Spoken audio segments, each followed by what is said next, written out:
जब अंगिरा ऋषि और नारद जी ने राजा चित्रकेतु का मोह भंग किया। जय श्री हरि, सनातनी टेल्स बाय राज में आप सभी का स्वागत है। प्राचीन काल में शूरसेन प्रदेश में एक राजा राज्य करता था। राजा का नाम था चित्रकेतु। चित्रकेतु बड़े धर्मनिष्ठ थे। उनकी धर्मनिष्ठता के कारण उसके राज्य में पृथ्वी उसी प्रकार अनाज और फल फूल देती थी, जिस प्रकार एक स्नेहमयी माँ अपने संतानों के खाने पीने की वस्तुओं का प्रबंध करती है।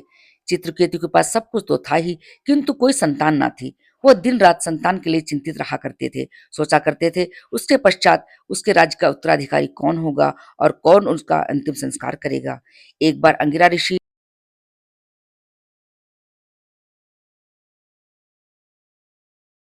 का चित्रकेतु के राजभवन में आगमन हुआ। राजा ने श्रद्धापूर्वक ऋषि का स्वागत किया, उन्हें आसन दिया और उनके चरणों की भूरी भूरी वंदना की। ऋषि ने चित्रकेतु के मुखमंडल की ओर देखते हुए कहा, राजन, कहिए, आपकी रानियां और आपके कुटुंब के सभी लोग कुछ सकुशल तो हैं? आपकी प्रजा आनंद पूर्वक जीवन तो व्यतीत कर रही है। मैं आपके मुखमंडल पर चिंता की छाया देख रहा हूँ। क्या मैं जान सकता हूँ इसका क्या कारण है?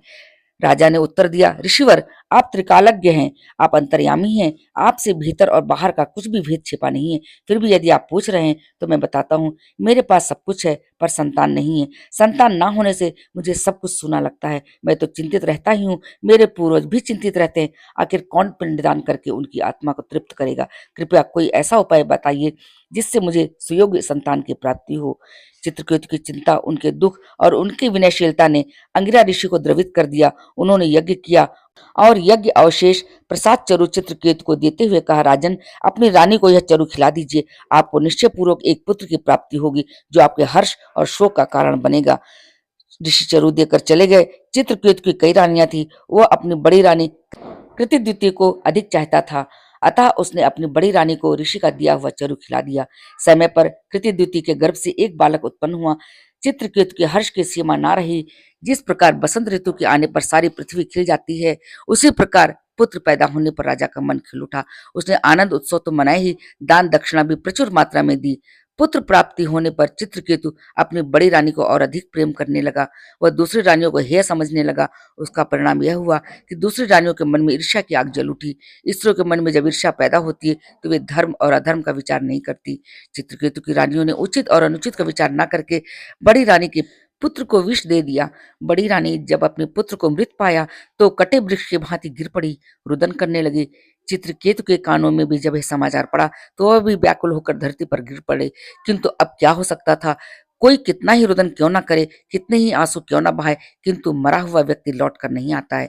जिस प्रकार पानी ना मिलने पर पौधे सूख जाते हैं, उसी प्रकार पुत्र के वियोग में चित्रकेतु का मन सूख गया। वह राजकाज छोड़कर चिंता की आग में जलने लगा। उसके राज्य में चारों ओर दुख के बादल छा गए। जब राजा ही दुख से आक्रांत हो तो प्रजा कैसे सुखी रह सकती थी? चित्रकेतु के दुख का समाचार अंगिरा ऋषि के कानों में भी पड़ा। वे चित्रकेतु को श्रेष्ठ राजा और मनुष्य समझते थे, अतः वे भेष बदलकर राजा के समीप जा पहुंचे। उनके साथ नारद जी भी थे, वे भी भेष बदले हुए थे। अंगिरा ऋषि ने चित्रकेतु को समझाते हुए कहा, राजन, जो मर जाता है उसके लिए शोक नहीं करना चाहिए, क्योंकि शोक से उसकी पुनः प्राप्ति नहीं हो सकती। जिस वस्तु की प्राप्ति पुनः ना हो उसके लिए ज्ञानी मनुष्य को शोक नहीं करना चाहिए। अवधूत वेशधारी अंगिरा जी की प्रेममयी वाणी सुनकर चित्रकेतु ने कहा, आप कौन हैं जो मुझे पिता और माता की भांति समझा रहे हैं? तब अवधूत भेषधारी ऋषि ने स्वयं का परिचय देते हुए कहा, राजन, मैं अंगिरा हूँ। आपका दुख सुनकर मुझसे रहा नहीं गया। मैं आपको समझाने के लिए ही आया हूँ। मेरे साथ जो दूसरा अवधूत है वो नारद जी हैं। अंगिरा ऋषि ने राजा चित्रकेतु को ज्ञान का अमृत पिलाते हुए कहा, राजन, यह जगत नश्वर है। नश्वर जगत में जो मनुष्य जन्म लेता है उसे एक न एक दिन मृत्यु की गोद में जाना ही पड़ता है। आपको यह स्मरण होगा कि मैंने पहले ही कहा था, आपके घर में ऐसा पुत्र जन्म लेगा जो आपके हर्ष और शोक का कारण बनेगा। राजन, उसके जन्म को लेकर आप हर्षित हुए। अब वह अपनी मृत्यु से आपको शोकित कर रहा है। जो वस्तु नष्ट हो जाने वाली है उसके लिए शोक करना व्यर्थ है। किंतु अंगिरा ऋषि की ज्ञान भरी वाणी का रंच मात्र भी प्रभाव चित्रकेतु के हृदय पर नहीं पड़ा। मनुष्य का मन जब अत्यधिक शोक से ग्रस्त हो जाता है तो उसे ज्ञान का अमृत भी फीका लगता है। नारद जी ने जब यह देखा कि उपदेश का प्रभाव चित्रकेतु के हृदय पर नहीं पड़ेगा तो उन्होंने एक दूसरी युक्ति का सहारा लिया। उन्होंने चित्रकेतु के मृत पुत्र की जीवात्मा को बुलाकर उससे कहा, जीवात्मे, तुम्हारे माता पिता तुम्हारे वियोग में व्याकुल हैं। तुम अपने शरीर में प्रवेश करके उन्हें सुख और शांति दो। जीवात्मा ने कहा, मैं अब तक अनेक बार अनेक रूपों में जन्म धारण कर चुका हूँ। मेरे अनेक माता-पिता और भाई-बंधु भी हो चुके हैं। किसी जन्म में जो मेरी माता थी, वो मेरे दूसरे जन्म में मेरी पत्नी बनी और जो मेरे पिता थे, वही मेरे पुत्र बने। अतः मैं नहीं जानता कौन मेरा पिता है और कौन मेरी माता है। मैं तो इन्हें पहचानता भी नहीं। जीवात्मा के रहस्य कथन को सुनकर चित्रकेतु के हृदय में ज्ञान पैदा हो उठा। उनके मन का मोह नष्ट हो गया। उन्होंने निश्चित रूप से इस बात को समझ लिया कि जगत के सारे नाते रिश्ते व्यर्थ हैं। मनुष्य को नाते रिश्तों के प्रपंच में ना फंसकर केवल भगवान के चरणों में मन लगाना चाहिए। जब चित्रकेतु के हृदय में ज्ञान उत्पन्न हो गया तो उन्होंने नारद और अंगिरा जी से प्रार्थना की कि ऐसा कोई उपाय बताइए जिससे मेरा उद्धार हो जाए, मैं भगवान के चरणों के पास पहुंच जाऊं। चित्रकेतु की प्रार्थना सुनकर अंगिरा ऋषि बहुत प्रसन्न हुए। उन्होंने चित्रकेतु को एक मंत्र बताकर कहा, राजन, आप नियम पूर्वक इस मंत्र का जाप करें, आपको भगवान श्रीहरि का अवश्य दर्शन प्राप्त होगा, आपका जीवन धन्य बन जाएगा।